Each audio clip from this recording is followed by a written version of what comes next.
بسم اللہ الرحمن الرحیم الم نشرح لک صدرک ووضعنا عنک وزرک الذی انقض ظہرک۔ اے پیغمبر صلی اللہ علیہ وسلم، کیا ہم نے آپ کا سینہ نہیں کھول دیا؟ ووضعنا عنک وزرک، اور ہم نے آپ سے آپ کا بوجھ نہیں اتار دیا؟ الذی انقض ظہرک، جس نے آپ کی پیٹھ توڑ دی تھی۔ ورفعنا لک ذکرک، اور ہم نے آپ کا آوازہ بلند کر دیا۔ فإن مع العسر یسرا، ہر مشکل کے ساتھ آسانی ہوتی ہے۔ ان مع العسر یسرا، مشکل کے ساتھ آسانی ہوتی ہے۔ فَإِذَا فَرَغْتَ فَانصَبْ، پس جب آپ عبادت، درس و تدریس سے، تعلیم سے، تبلیغ سے فارغ ہو جائیں تو اب آپ کھڑے ہو جائیے۔ وَإِلَىٰ رَبِّكَ فَارْغَب، اور اپنے آپ کو عبادت میں تھکا دیجیے۔ وَإِلَىٰ رَبِّكَ فَارْغَب، اور آپ اپنے رب کی جانب رجوع کیجیے۔ رسول اکرم صلی اللہ علیہ وسلم پر وہ کون سا بوجھ تھا؟ یہ آسان بات نہ تھی کہ عرب جو بت پرستی اور شرک کا گھر بن چکا تھا، اس عالم کے اندر رسول اکرم صلی اللہ علیہ وسلم توحید کا نعرہ بلند کریں۔ اس حالت کے اندر رسول اکرم صلی اللہ علیہ وسلم توحید کا نعرہ بلند کریں اس بت پرستی کے ماحول کے اندر، یہ بہت مشکل تھا۔ آپ صلی اللہ علیہ وسلم نے اس کو بوجھ محسوس کیا۔ بوجھ مانا اس کر کہ میں کیسے ذمہ داری کو نبھاؤں۔ اللہ تبارک و تعالیٰ نے فرمایا میں آپ کے لیے اس ذمہ داری کو نبھانے کو آسان کر دوں گا۔ اسی کو کہا الذی انقض ظہرک ورفعنا عنک وزرک ووضعنا عنک وزرک۔ دوسرا مفہوم یہ بیان کیا گیا کہ خود وہی جب آپ صلی اللہ علیہ وسلم پر آتی تو آپ صلی اللہ علیہ وسلم کا چہرہ سرخ ہو جاتا، رگیں پھول جاتی، سخت شدید سردی کے عالم میں آپ صلی اللہ علیہ وسلم کے چہرے مبارک سے باضابطہ طور پر پسینے کے قطرے ٹپکنے شروع ہو جاتے۔ اللہ تبارک و تعالیٰ نے اس چیز کو بھی آپ کے لیے آسان کیا، اور اللہ نے آپ کا ذکر اتنا اونچا کیا کہ کائنات میں کوئی بھی لمحہ اس وقت خالی نہیں ہوتا جب اذانیں نہیں ہوتی ہیں اور پوری کائنات میں اشہد ان محمد رسول اللہ، اشہد ان محمد رسول اللہ کی گونج نہیں گونج رہی ہوتی ہے۔ فَإِذَا فَرَغْتَ فَانصَبْ، جب آپ قرآن کی تعلیم سے، تدریس سے فارغ ہو جائیں، پھر اس کے بعد آپ کو حکم ہوا کہ آپ کھڑے ہو کر اپنے رب کی اتنی عبادت و بندگی کیجئے کہ آپ اپنے آپ کو تھکا دیں۔ وَإِلَىٰ رَبِّكَ فَارْغَب، آپ اپنے رب کی طرف رجوع کیجئے۔ سورۃ التین مکیہ، سورہ تین مکہ مکرمہ میں نازل ہوئی۔ وہی 8 آیات، اس میں 8 آیتیں ہیں۔ شروع کرتا ہوں میں اللہ کے نام سے جو بڑے مہربان نہایت رحم و کرم والے ہیں۔ والتین، قسم ہے انجیر کی۔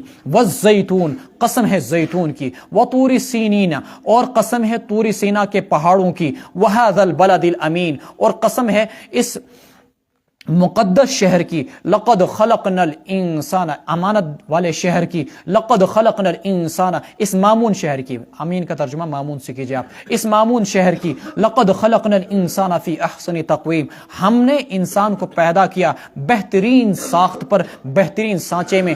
ثم رددناہ اسفل سافلین، پھر ہم نے اس کو پست سے پستر کر دیا، پست سے بھی پستر بنا دیا۔ الا الذین آمنوا وعملوا الصالحات، سوائے ان لوگوں کے جنہوں نے ایمان لایا اور اعمال صالحہ کیے، ان کے لیے ثواب ہوگا غیر ممنون، نہ ختم ہونے والا۔ فما یکذبک بعد بالدین، فما یکذبک بعد بالدین، کون سی چیز تمہیں آمادہ کرتی ہے اس کے بعد اس روز جزا کے جھٹلانے پر؟ ما یکذبک، تجھے کون سی چیز روز جزا کے انکار پر آمادہ کر رہی ہے؟ الیس اللہ باحکم الحاکمین، کیا اللہ تعالیٰ سارے حاکموں سے بڑھ کر حاکم نہیں ہے؟ یہاں پر پہنچنے کے بعد رسول اکرم صلی اللہ علیہ وسلم پڑھا کرتے تھے بلا وانا علی ذلک من الشاہدین، ہاں ہاں کیوں نہیں، میں بھی اس پر گواہی دینے والوں میں سے ہوں۔ تو اس صورت کا مضمون دیکھ لیجئے، انسان کو اللہ نے پیدا کیا، جب پیدا ہوتا ہے تو سب سے بہترین فطرت، کل مولود یولد علی الفطرہ، پھر اس کے بعد کیا ہوتا ہے، ماحول، سکول، سوسائٹی اس کو تباہی کے دہانے پہ لا کھڑا کر دیتی ہے، اور ایک دن وہ آتا ہے ثم رددناہ اسفل سافلین، جو مکھی کے مارنے کو بھی بچپن کے اندر معیوب سمجھتا تھا، لاکھوں انسانوں کی گردنوں کو تہے تے کر دیتا ہے، لیکن اسے کچھ سمجھ میں نہیں آتا کہ میں کیا غلط کر رہا ہوں۔ کل تک وہ باپ کے سوا کسی اور کے پکارنے کو غلط سمجھتا تھا، آج خدا کے ساتھ وہ لاکھوں معبودوں کو پکارتا ہے اور اسے غلط نہیں سمجھتا۔ ثم رددناہ اسفل سافلین، ہم اس کو کیا کر دیتے ہیں، ایسے لوگوں میں سے بھی سب سے پستر، جو پستر ہوتے ہیں لیکن جو ایمان والے ہوتے ہیں، اعمال صالحہ والے ہوتے ہیں، اللہ تبارک و تعالیٰ ان کو ایسا ثواب دیتے ہیں جو کبھی ختم نہیں ہوتا۔ فما یکذبک بعد بالدین، اے پیغمبر صلی اللہ علیہ وسلم، اے انسان، ما یکذبک بعد بالدین، تجھے کیا چیز روز جزا کے انکار پر آمادہ کر رہی ہے؟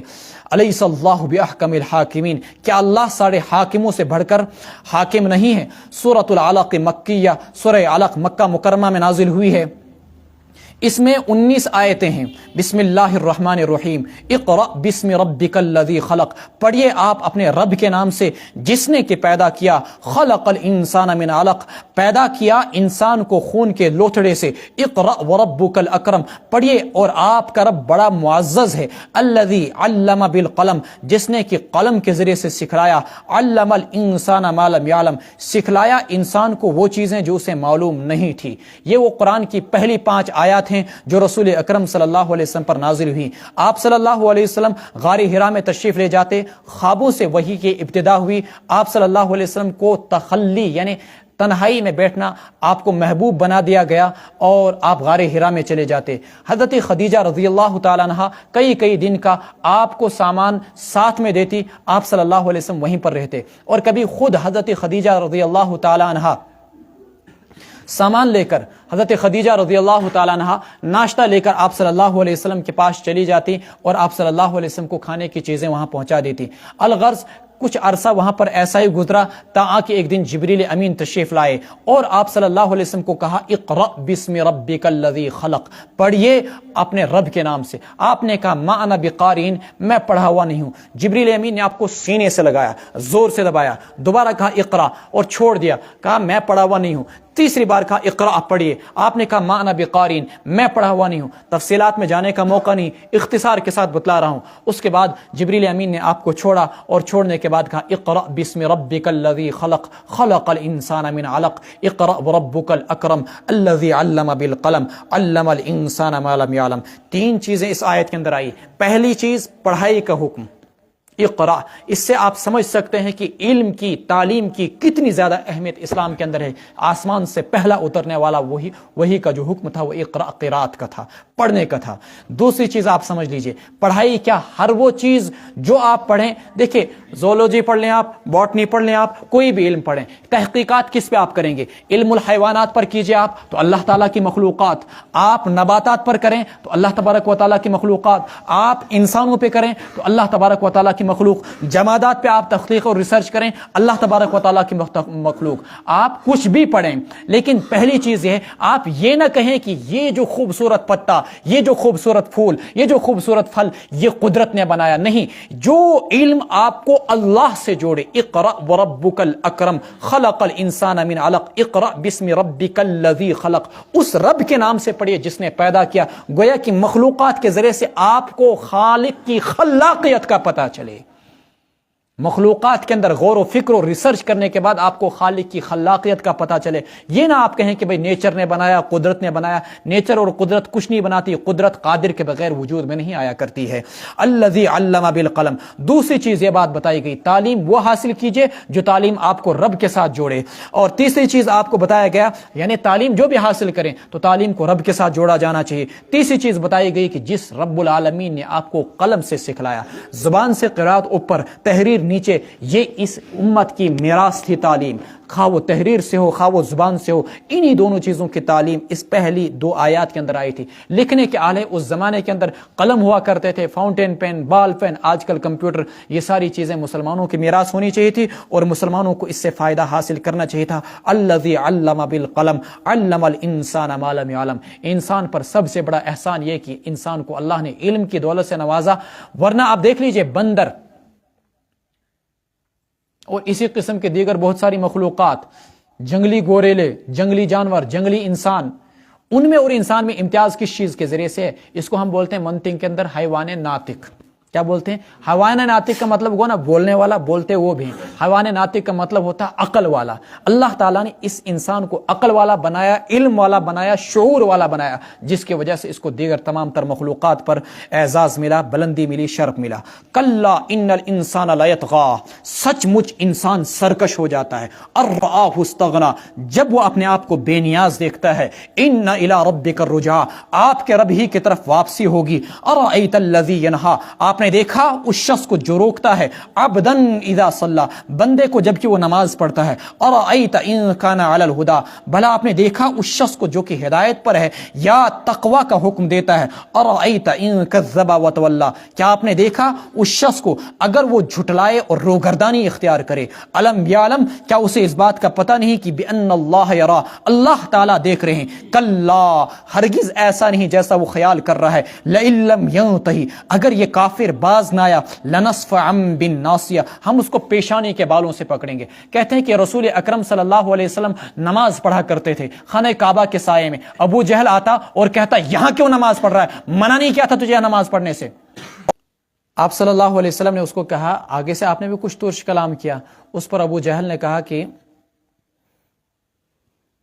میں اس وادی کا سردار ہوں، تم میرا کیا بگاڑ سکتے ہو، تم میرا کیا کچھ کر سکتے ہو؟ اس پر اللہ تبارک و تعالیٰ نے یہ آیات اتاری جن آیات میں باضابطہ طور پر ابو جہل کو کہا گیا کہ تم میرے بندے کو نماز پڑھنے سے روکتے ہو، ارائیت الذی ینہا عبدا اذا صلی، ارائیت ان کان علی الہدی، جبکہ یہ پیغمبر ہدایت کی راہ پر ہے اور تقوی کی تعلیم دے رہا ہے اور تو خود جھٹلا رہا ہے اور روگردانی اختیار کر رہا ہے۔ علم یعلم بان اللہ یرا، کلا لئن لم ینتہی لنصفعا بالناصیہ، کیا اسے یہ بات معلوم نہیں کہ اللہ دیکھ رہے ہیں، اگر وہ باز نہیں آیا تو ہم اس کو پیشانی کے بالوں سے پکڑیں گے۔ مراد اور مقصد یہ ہے کہ ذلت و رسوائی کا تمہیں سامنا کرنا پڑے گا ایسی پیشانی سے، ناصیتن کاذبتن، جو کہ جھوٹی ہے اور خطا کار ہے، فلیدع نادیہ، کل قیامت کے دن یہ کافر اپنے ہم نشینوں کو بلا لے، سندع الزبانیہ، ہم بھی اپنے فرشتوں کو بلا لیتے ہیں، یا دنیا ہی کے اندر کیوں نہ بلا لے، سندع الزبانیہ، ہم بھی آگ کے جہنم کے فرشتوں کو، عذاب کے فرشتوں کو بلا لیتے ہیں، زبون ان کی جمع زبانیہ، کلا، ہرگز ایسا نہیں کہ اللہ کے پکڑ سے بچ جائے گا، لا تطیعہ، اے محمد رسول اللہ صلی اللہ علیہ وسلم، آپ اس کی بات نہ مانیے جو آپ کو کہہ رہا نماز مت پڑھیے، بلکہ آپ نماز پڑھتے رہیے، وسجد، اللہ کے سامنے سجدہ کرتے رہیے، وقترب، اور اللہ کے مزید قریب سے قریب تر ہوتے رہیے۔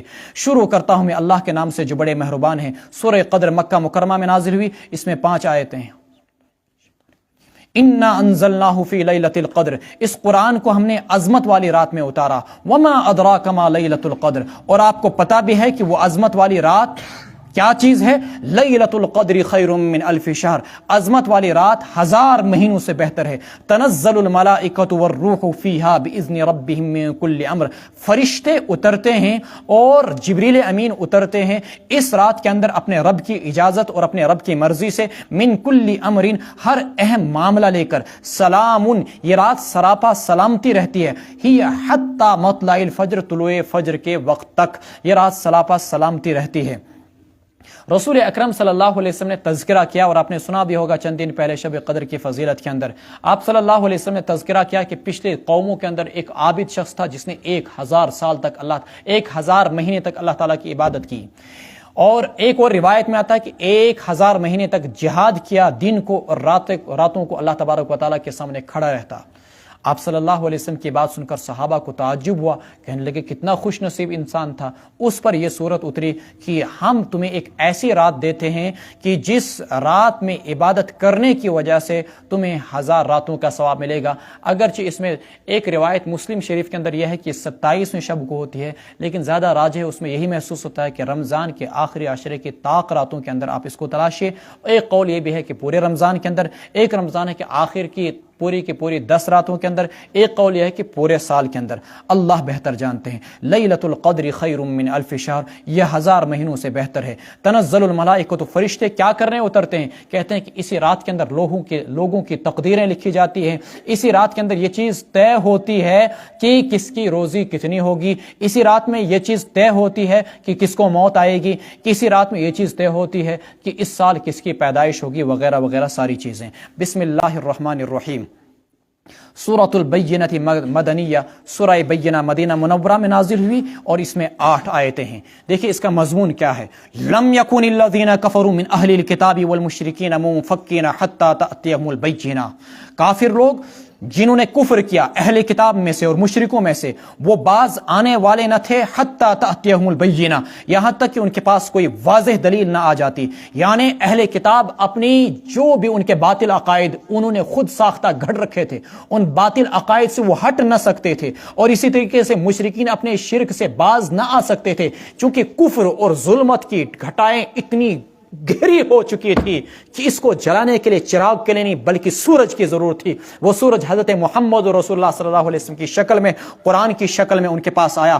رسول من اللہ، اللہ کا پیغمبر، یتلو صحفا مطہرہ، جو ان کو پڑھ پڑھ کے سناتا ہے پاکیزہ صحیفے، فیہا کتب قیمہ، جس قرآن کے اندر درست احکامات موجود ہیں. کتابوں سے مراد یہاں پر احکامات، اور قیمہ سے مراد درست. وما تفرق الذین اوتوا الکتاب الا من بعد ما جاءتهم البینہ.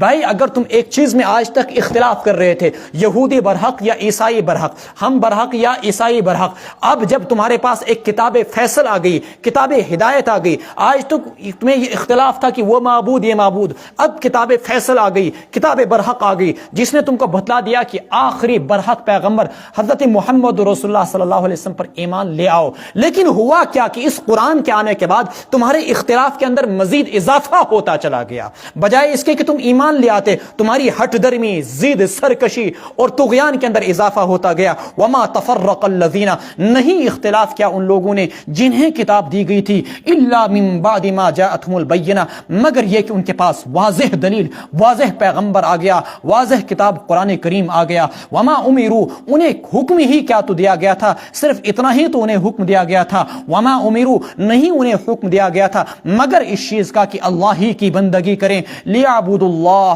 مخلصین لہ الدین، اللہ ہی کے لیے بندگی کو خالص کر کے، حنفاء، سب سے کٹ کر، ویقیموا الصلاۃ، اور وہ نمازوں کو قائم کریں، ویؤتوا الزکاۃ، اور وہ زکوٰۃ کو دیں، وذالک دین القیمہ، اور یہی تھا سیدھا دین. ان الذین کفروا، لیکن انسانیت دو حصوں میں بٹ گئی، ایک جہنمی ایک جنتی، ایک خدا اور اس کے رسول کو ماننے والے، ایک خدا اور اس کے رسول کے انکار کرنے والے. جو خدا اور اس کے رسول کے انکار کرنے والے تھے اس میں جیوز بھی آگے، کرسچن بھی آگے، اہل کتاب بھی آگے، اور اسی طریقے سے اس میں مشرکین بھی آگے. دوسرا اہل طبقہ ایمان کا، اہل طبقہ جو ایمان کا جنت میں جائے گا، جو کافروں کا طبقہ وہ جہنم کے اندر. وہ بہترین خلائق، یہ بدترین خلائق. ان الذین کفروا من اہل الکتاب، یقیناً جن لوگوں نے کفر کیا اہل کتاب میں سے اور مشرکوں میں سے، فی نار جہنم خالدین فیہا، وہ جہنم کے آگ میں رہیں گے ہمیشہ ہمیش. اولئک هم شر البریہ، وہ بدترین مخلوق ہیں. ان الذین آمنوا وعملوا الصالحات، جن لوگوں نے ایمان لایا، نیک اعمال کیے، اولئک هم خیر البریہ،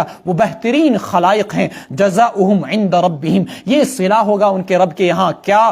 جنات عدن، ہمیشہ کے باغات، تجری من تحت الانہار، جن کے نیچے دریا اور نہریں بہتی ہوں گی، جن کے سامنے، خالدین فیہا ابدا، ان میں ہمیشہ ہمیشہ رہیں گے. رضی اللہ عنہم ورضوا عنہ، اللہ ان سے خوش ہو گیا اور وہ اللہ سے خوش ہو گئے. ذالک لمن خشی ربہ، یہ خوشخبری ہر اس شخص کے لیے ہے جو اپنے رب سے بن دیکھے ڈرے.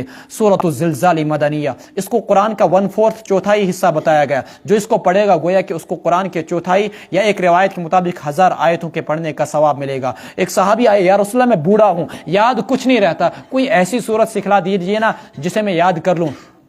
اپنے صحابی کو کہا اس کو قرآن سکھلاؤ. صحابی نے اس کو سورہ زلزال سکھلائی. اس نے کہا بس میرے لیے کافی. اللہ کے رسول نے اس صحابی کو آواز دے کے کہا فقوہ، یہ شخص دین سمجھ گیا، دعوہ، اس کو اب چھوڑو. جس نے اس سورہ زلزال کو اچھی طریقے سے سمجھا. اذا زلزلت الارض زلزالہا، جب سخت جنبش سے زمین کو ہلا کر رکھ دیا جائے گا. اور پیچھے آپ نے پڑھا تھا ان زلزلۃ الساعۃ شیء عظیم یوم ترونہا تذہل کل مرضعۃ عما ارضعت واخرجت الارض اثقالہا، اور زمین اپنے بوجھوں کو باہر نکال پھینکے گی. وہ قبروں میں رہنے والے انسان ہو تو ان کو بھی باہر نکال پھینکے گی. حدیث میں ہے تقی الارض افلاذ کبدہا، زمین اپنے اندر کے جگر گوشوں کو باہر پھینک دے گی. اور ایسے کہ امثال الاسطوانہ من الذهب والفضہ، ستونوں کی طرح سونے اور چاندی کے ڈھیر لگ جائیں گے. یجیء القاتل، قاتل آئے گا. افی ھذا قتلت، ہائی میں بد نصیبی، اس کی وجہ سے میں نے قتل کیا تھا. یجیء السارق، چور آئے گا، کہے گا کیا اس کی وجہ سے میرے ہاتھ کاٹے گئے تھے. پھر اس کے بعد وہ مال کو چھوڑ دیں گے اور اس میں سے کچھ بھی نہیں لیں گے. وَأَخْرَجَتِ الْأَرْضُ أَثْقَالَهَا وَقَالَ الْإِنسَانُ مَا لَهَا، انسان اس دن کہے گا اسے کیا ہو گیا، يَوْمَئِذٍ تُحَدِّثُ أَخْبَارَهَا، جس دن اللہ تبارک و تعالی، جس دن زمین اپنی خبروں کو بیان کرے گی، بِأَنَّ رَبَّكَ وَحَالَهَا، اس لیے کہ تیرے رب نے زمین کو اس بات کا حکم دیا ہوگا۔ اس زمین کی معمولی سی آپ مائکرو چپ جو آپ اپنے موبائلوں میں استعمال کرتے ہیں، چھوٹی سی چپ، اس کے اندر جو ذرات ہوتے ہیں وہ تو مٹی کے اندر ہوتے ہیں، اگر اس چپ کے اندر اتنی صلاحیت ہے کہ وہ آپ کے ہزاروں نہیں لاکھوں ویڈیوز اور آڈیوز کو سیو کر لیتی ہے، کہ اللہ تبارک و تعالیٰ نے زمین کے ان ذرات میں یہ طاقت نہیں رکھی ہوگی جو آپ کی ہر حرکت کو کیچ کر رہے ہیں، یہ چھت کیا ہو، یہ زمین کیا ہو، یہ سب کل قیامت کے دن گواہی دیں گے۔ یہ انسان کے خلاف کرامن کاتبین بھی گواہ بن کر آئیں گے، اور یہ تو چھوڑیے زمین کیا، یہ کرامن کاتبین کیا، بلکہ خود اللہ تبارک و تعالیٰ ہی گواہ ہوں گے۔ اس سے بھی دوسری چیز دیکھ لیجئے، انسان کے منہ پر مہر لگا دی جائے گی، جسم کی سکن، باڈی کا ایک ایک پارٹ، ایک ایک حصہ، پاؤں کیا، ہاتھ کیا، کان کیا، آنکھیں کیا، یہ سب اللہ تعالیٰ کے سامنے ہمارے اعمال کی گواہی دیں گے۔ یومئذ یصدر الناس اشتاتا، جس دن لوگوں کو گروہوں میں، حصوں میں بانٹ دیا جائے گا، مختلف حصوں کے اندر، تاکہ انہیں ان کے اعمال دکھلا دیے جائیں۔ روایت میں آتا ہے کہ فاسقوں کی صفیں الگ، مومنوں کی صفیں الگ، گنہگاروں کی صفیں الگ، مطیع و فرما برداروں کی صفیں الگ، نمازیوں کی الگ، روزے داروں کی الگ، حاجیوں کی الگ، زانیوں کی الگ، شرابیوں کی الگ، الگ الگ جماعتیں ہوں گی۔ اللہ ہمیں نیکوں کے صف میں شامل کر لینا۔ فَمَن يَعْمَلْ مِثْقَالَ ذَرَّةٍ خَيْرًا يَرَهُ، جس نے رائی کے دانے کے برابر بھی نیکی کی ہوگی وہ اسے دیکھ لے گا۔ وَمَن يَعْمَلْ مِثْقَالَ ذَرَّةٍ شَرًّا يَرَهُ، جس نے رائی کے دانے کے برابر ذرہ برابر بھی کوئی گناہ کیا ہوگا وہ اسے بھی دیکھ لے گا۔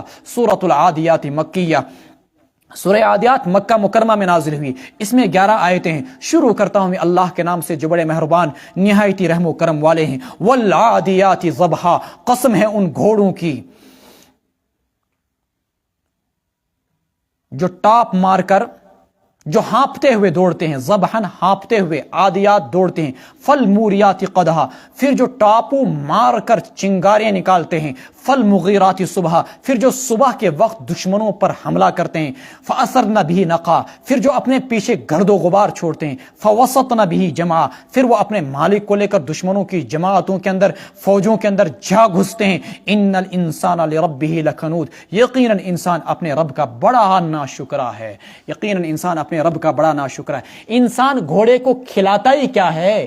گھاس کے چند تنکے تم نے کھلائے، وہ تمہارا کتنا مطیع و فرما بردار، گھاس کے چند تنکے ہی تو تم نے گھوڑے کو کھلائے تھے، وہ اتنا فرما بردار کہ جب تم اس کو ایڑ لگاتے ہو، عادیات ضبحا، اتنا دوڑتا ہے کہ اسے ہانپنا پڑتا ہے، فالموریات قدحا، اتنا دوڑتا ہے کہ اس کے پاؤں سے چنگاریاں نکلتے ہیں ٹاپو مارتے ہوئے، اور تمہارے گھاس کے چند تنکوں کے عوض فالمغیرات صبحا، صبح سویرے وہ دشمنوں پر حملہ کرتے ہیں۔ عرب کے اندر دشمنوں پر اٹیک صبح صبح کیا جاتا تھا۔ فاثرن بہ نقا، اتنا دوڑتا ہے کہ پیچھے گرد و غبار چھوڑ دیتا ہے، پھر وہ دشمن کی جمعیتوں میں اپنی جان کی پرواہ کیے بغیر جا گھستا ہے۔ کیا کھلایا تم نے اس کو؟ گھاس کے چند تنکے یا پانی کے چند قطرے۔ اے انسان، تجھے میں نے کتنی نعمتوں سے نوازا، لیکن گھوڑا تیرا وفادار نکلا۔ سنے، گڈس برابر تشک۔ ان الانسان لربہ لکنود، انسان اپنے رب کا بڑا ناشکرا ہے۔ وانہ علی ذلک لشہید، اور اسے اپنے ناشکرا ہونے کا پتہ بھی ہے، خبر بھی ہے۔ وانہ لحب الخیر لشدید، کس چیز نے تجھ کو خدا سے غافل کر دیا؟ تیری دولت نے، تیرے اقتدار نے۔ ہلک عنی سلطانیہ ما اغنی عنی مالیہ وانہ لحب الخیر لشدید، اور وہ مال کی محبت میں بہت سخت ہے۔